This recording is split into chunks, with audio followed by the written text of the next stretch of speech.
Ora viva, minhas amigas e meus amigos, sejam todos bem-vindos à página Só para Esclarecer. Eu sou o pastor Cianuque Monteiro e vocês são sempre bem-vindos. Bem, no dia de hoje eu quero fazer um vídeo para me dirigir ao presidente de Angola, General João Lourenço.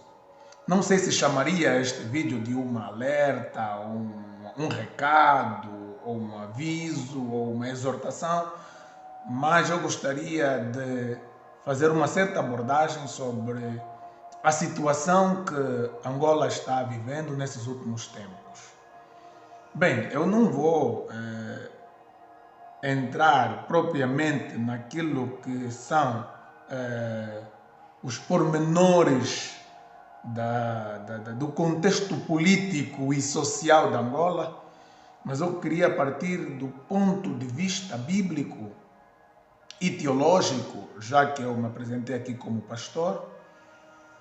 Bem, vocês têm visto, vocês que me ouvem, que me assistem, têm visto que a situação política, econômica e social que Angola tem atravessado não é das melhores. Estamos num momento que o clima está tenso a nível do próprio sistema político do país. Bem, e quando o senhor presidente assumiu esta pasta, houve uma alta expectativa por parte de todos os angolanos e muitos agora reclamam que também acreditei no princípio, mas agora não acredito e por aí fora. Não quero entrar propriamente neste assunto pormenorizadamente, mas eu queria situar vocês onde tudo começou a ruir, onde é que as coisas começaram a regredir. Vocês se lembram daquela entrevista ou daquela conferência de imprensa que o senhor presidente realizou, onde convidou vários jornalistas? E eu me lembro muito bem porque eu acompanhei. E numa das questões que colocaram, acho que o senhor presidente queria falar que ele não é um milagreiro e que as coisas se fazem com trabalho e com tempo. Mas só que nessa sua abordagem, ele cometeu um erro muito grave. Foi quando ele disse que Jesus Cristo já morreu há muito tempo. Milagres não existem. Parece que não, assim, ao olhar das pessoas, comum é uma mera palavra. Mas eu quero dizer para vocês, especialmente para o senhor presidente, palavras não são meros verbos que são lançados ao vento. As palavras têm poder. E nas vestes de presidente da República, o senhor está munido da autoridade e representatividade da nação como um todo. E é preciso que tenha muito cuidado e prudência quando fizer algum pronunciamento público, principalmente naquilo que está relacionado a Deus. Bem, não quero com isso dizer que os presidentes têm que ser cristãos ou crentes. A crença é algo individual, de cada indivíduo. Há pessoa que sabe se crê, se não crê. Mas é preciso que respeitemos as crenças das pessoas. E principalmente a própria pessoa de Deus. Bem, eu sei que o nosso presidente é historiador, pelo que eu ouço dizer. E olhando para o próprio contexto histórico, eu nunca vi nenhuma pessoa que zomba de Deus a ter sucesso ou a ter êxito. Vamos para a própria nossa história. Agostinho Neto, o primeiro presidente que Angola teve, embora fosse filho de um reverendo metodista e por causa do socialismo soviético que ele havia aderido, fez pronunciamentos públicos tais como a religião havia de parar de existir em Angola. E eu te pergunto, você que me assiste neste momento, onde está Agostinho Neto? E onde estão as religiões? Te trago um bocadinho para aqui, para o contexto histórico do Brasil. Havia um candidato à presidência do Brasil chamado Tancredo Neves. Depois do período da ditadura militar, houve o período de eleições. E o povo estava na expectativa. Foi quando Tancredo Neves disse: eu preciso do voto do meu partido. Que se o meu partido me der o seu voto, nem mesmo Deus poderia impedir o meu mandato. O partido votou nele. O povo brasileiro votou nele. Ele foi eleito presidente do Brasil, mas não governou nenhum dia. Não governou nenhum dia. Acabou por falecer no dia que seria empossado. Quero com isso mostrar, e não vou aqui entrar no assunto de John Lennon, que dizia que o grupo Beatles seria mais famoso que Jesus, e outros nomes, o próprio dono do Titanic, que disse que nem mesmo Deus afundaria o meu navio, e na primeira viagem o navio naufragou e morreram muitas vidas. Não quero entrar em pormenores com esses assuntos, mas queria aqui eu dizer que eu nunca vi na história alguém que zomba de Deus e tem êxito. A própria Bíblia diz, eu quero ler para vocês, Gálatas, capítulo 6, versículo 7. Não erreis, Deus não se deixa escarnecer, porque tudo o que o homem semear, isso também ceifará. Numa linguagem terra-terra, da angolanidade seria como? Não erreis, Deus não se deixa zombar, porque tudo aquilo que o homem semear, isso o homem vai colher. Solução. Temos visto ultimamente o senhor presidente a fazer pronunciamentos públicos pedindo desculpa por alguns acontecimentos que houve em Angola, e o senhor devia se retratar desse pronunciamento. Olhem só o que diz Provérbios 29, 2. Quando os justos governam, o povo se alegra. Mas quando os ímpios governam, o povo geme. O povo angolano está gemendo. Vocês têm visto reclamações de pessoas comendo no contentor de lixo. Chegamos até esse extremo. O povo está gemendo. E um presidente da República é o mais alto mandatário de uma nação. É a autoridade estabelecida por Deus.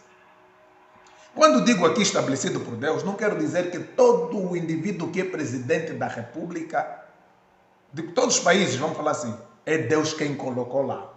Não quero com isso dizer. Mas eu quero com isso dizer, como Paulo disse aos Romanos, vocês podem ler Romanos 13, que toda autoridade é constituída por Deus. Ou seja, a própria política, o próprio sistema do Estado, a própria organização do Estado na Terra foi instituída por Deus, porque Deus é um Deus organizado. No céu está tudo hierarquizado. Deus, arcanjo, serafins, querubins, anjo, a mesma autoridade estabelecida no céu, governo celestial, temos um governo terrestre. E todos nós devemos respeito e honra aos governos. Mas agora, quem fica naquela posição pode não ser ele estando aí pela vontade de Deus, mas é pela permissão de Deus, estando ocupando um cargo estabelecido pelo próprio Deus. Aconteceu na Bíblia. Pilatos, governador romano na Judeia, disse a Jesus: não respondes o que eu te pergunto? Não sabes tu que eu tenho autoridade para te dizer soltem, para dizer soltem e vai em paz e você vai em paz, como para dizer açoitem, castiguem, como para dizer matem? Jesus olhou para os olhos de Pôncio Pilatos e disse: em verdade, eu te digo, nenhum poder terias sobre mim se de cima não te fosse dado. Ou seja, você exerce um poder político, mas existe um poder supremo que constituiu a você a oportunidade de exercer este poder. E o que me deixa mais admirado é que em Angola tem muitos pastores, reverendos, bispos, apóstolos. Ninguém ousa fazer um pronunciamento ou uma advertência. Todos com medo e todos, como a Bíblia chama os sacerdotes, de cães gulosos, com apenas interesse no dinheiro, interesse em prestar o púlpito para a propaganda política e interesse em ser bem visto, não ser conotado nem ser perseguido. Mas que cristianismo é esse? Se o cristianismo já nasceu na perseguição. E virá um tempo que em todo o mundo não vai haver cristão que vai escapar. Porque a igreja nasceu assim no fogo. Mas, como eu disse aqui, a Bíblia chama-os de cães golosos, a estes pastores, que só sabem extorquir o povo e não sabem fazer algum pronunciamento público. Não cobram o Estado sobre políticas para a saúde pública, políticas educacionais, o que é que os pastores de Angola fazem? Falam.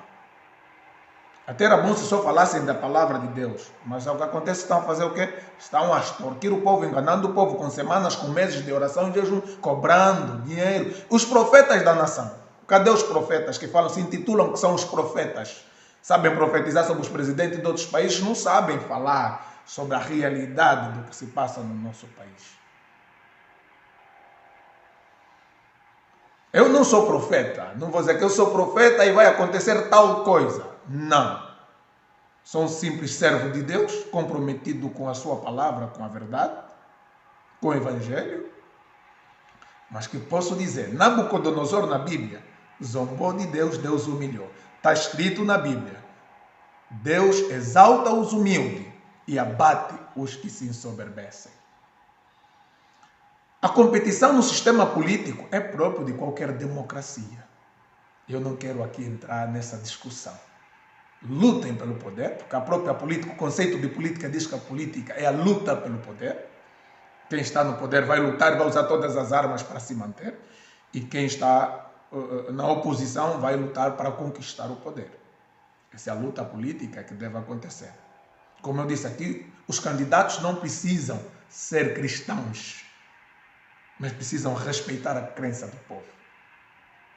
Mesmo o Adalberto Costa Júnior, que eu vejo agora está a entrar nas igrejas, que não seja apenas por uma mera demagogia política para atrair o voto, mas que seja por uma reverência a Deus. E se Deus quiser, Deus pode abater um e colocar o outro. E esse um pode usar todo tipo de artimanhas e estratégias, mas quando Deus determina, Ele assim faz. E se Ele permitir ou não permitir, isso tem a ver com a sua soberania. Mas o recado é este. O povo está gemendo, mas quem sabe vai perguntar, mas então o que tem a ver com a nação? É porque vocês não conhecem, e muitos não conhecem, não vou generalizar, sobre o poder da palavra e sobre a autoridade. Um presidente representa todo o povo. Vocês viram o que aconteceu em Nínive? Quando o rei disse que a partir de agora nessa terra vamos adorar o Deus desse profeta que é o Jonas. Vocês viram o que aconteceu, por exemplo, no Egito, quando o faraó estabeleceu José como sendo seu vice. Bendita é a nação cujo Deus é o Senhor. Individualmente, cada um é livre de adorar o que quiser adorar. Ninguém é obrigado a ser cristão. Mas se um candidato dizer que eu reverencio a Deus, reconheço que existe um Deus supremo, esse candidato certamente será ricamente abençoado. Esperamos da parte do senhor presidente um pronunciamento público se retratando. Fora disso, vocês e eu estaremos vivos para presenciar o desfecho de todas as coisas. Deus rico e poderosamente vos abençoe.